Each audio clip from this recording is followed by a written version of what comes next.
Señor Fiscal General de la República, señor Ministro de la Defensa, señor Director General de la Policía, estimadas amigos y amigas de la prensa, los hemos convocado este día para dar los datos del año que recién acaba de finalizar, 2023, donde podrán observar algunos datos que confirman que el Plan Control Territorial y la activación del régimen de excepción existen y que eran necesarios para recuperar ese Estado de Derecho que recibimos, que supuestamente los gobiernos anteriores llamaban Estado de Derecho, porque tenían un gobierno, un Estado criminal paralelo y ellos eran un Estado fallido. Como resultado de esas políticas exitosas que para muchos no existía ni siquiera el Plan Control Territorial, durante el periodo del presidente Nayib Bukele tenemos a la fecha 518 días sin homicidios.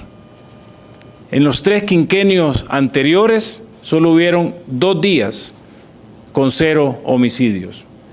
Además, como parte de la activación del régimen de excepción, podemos mencionar que a menos de 2 años de régimen de excepción, contabilizamos 405 días sin homicidios. Sí. Siguiente. Aquí ustedes podrán observar el dato del 2023. ¿Cómo cerramos? En total de homicidios, 154. De estos 154 homicidios, 146 han sido resueltos, que nos da una tasa de efectividad del 94.8%.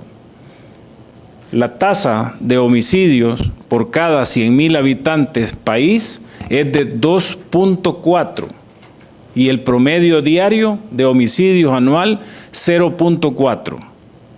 Esto nos coloca a nivel de América en el segundo país y el primero de Latinoamérica con la tasa más baja de homicidios, apenas 1.75 por debajo de Canadá, que cerró con 2.25 homicidios por cada 100.000 habitantes. Siguiente.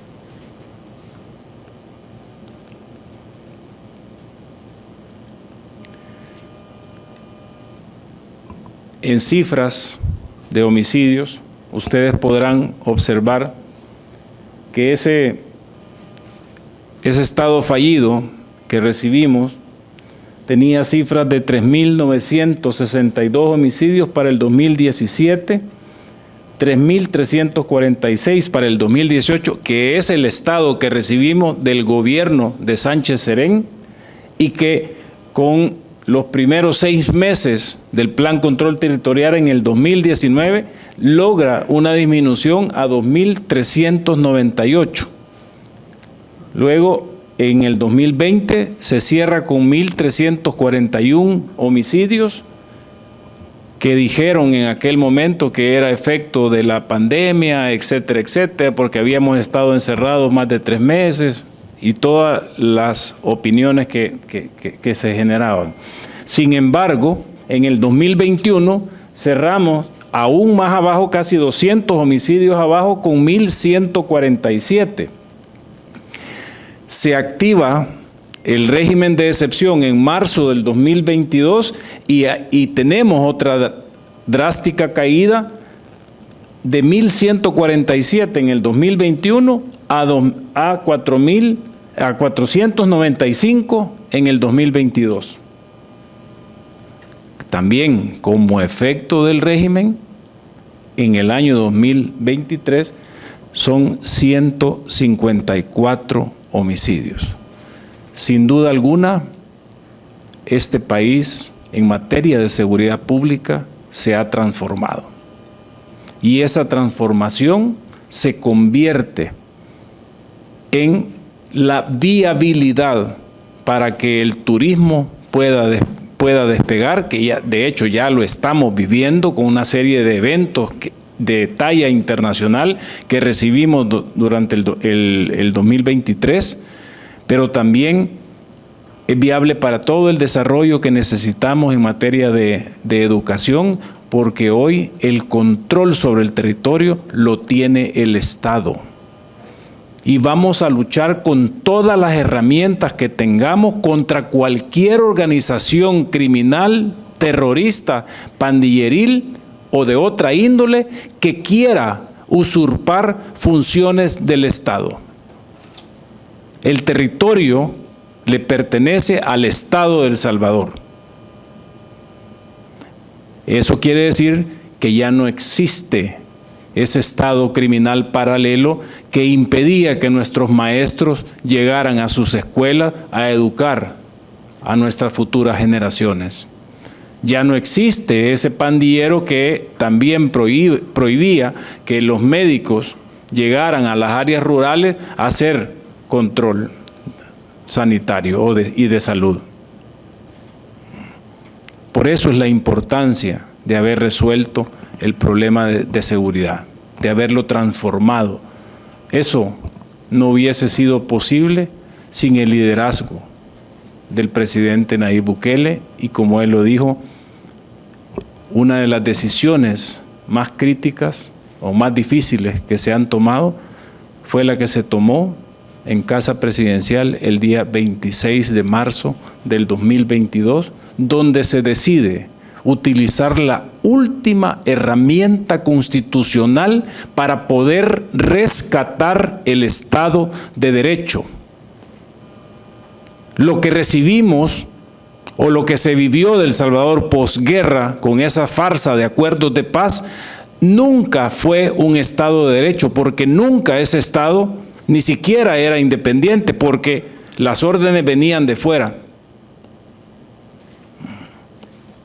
Tampoco tenían control sobre el territorio. En este país, desgraciadamente, en 30 años, mandó el crimen organizado, mandaron los terroristas.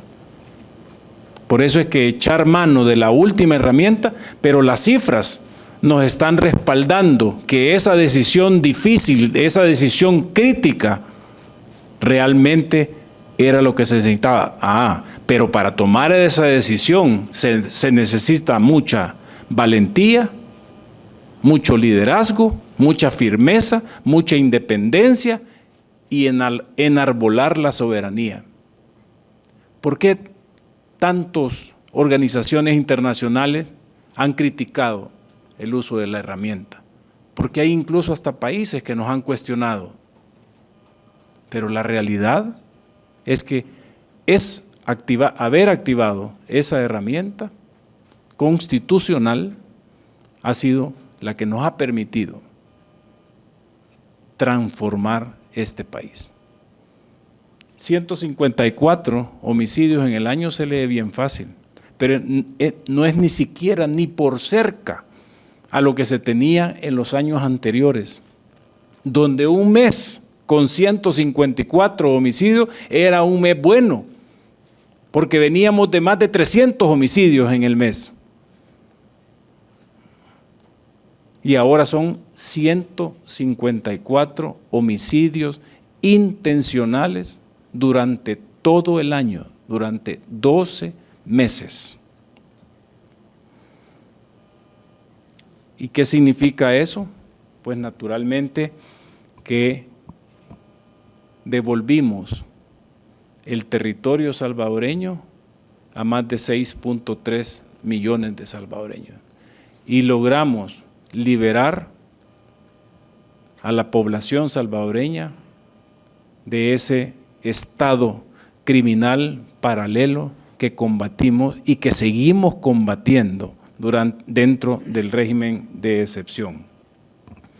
A nivel de tasas de homicidio, podemos ver aquí en la lámina el deshonroso 2015, con 106.3 homicidios por cada 100.000 habitantes, que nos colocó en aquel momento en el país más violento del mundo, incluso de aquellos países que estaban en guerra.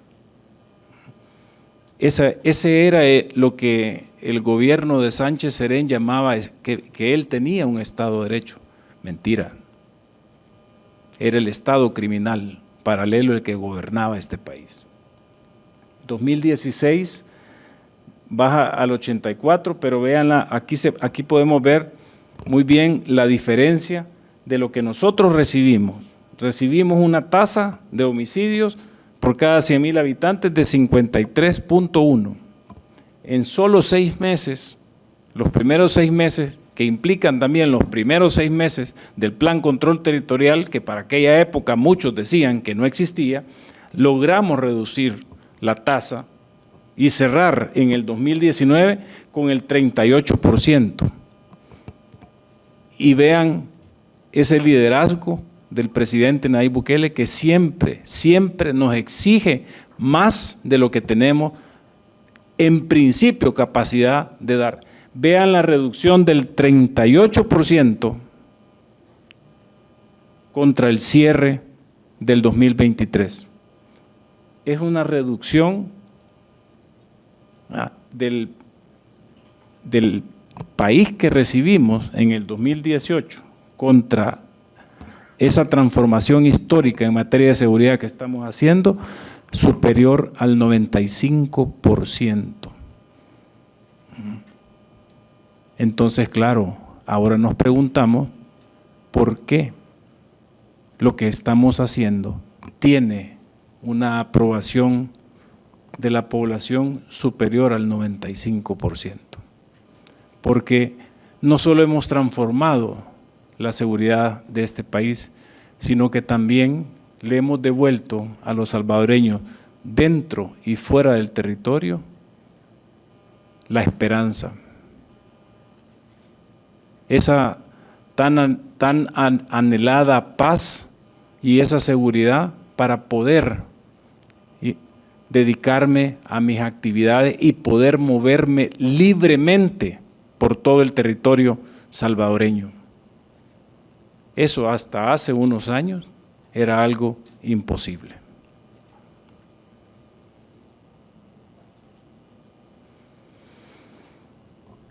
Entonces, quiere decir que en el 2023, este pequeño país, ubicado en el centro del continente americano, se convierte en el país más seguro de América Latina. Y les repito, solo 1.75% por debajo de Canadá, que es el país más seguro del continente.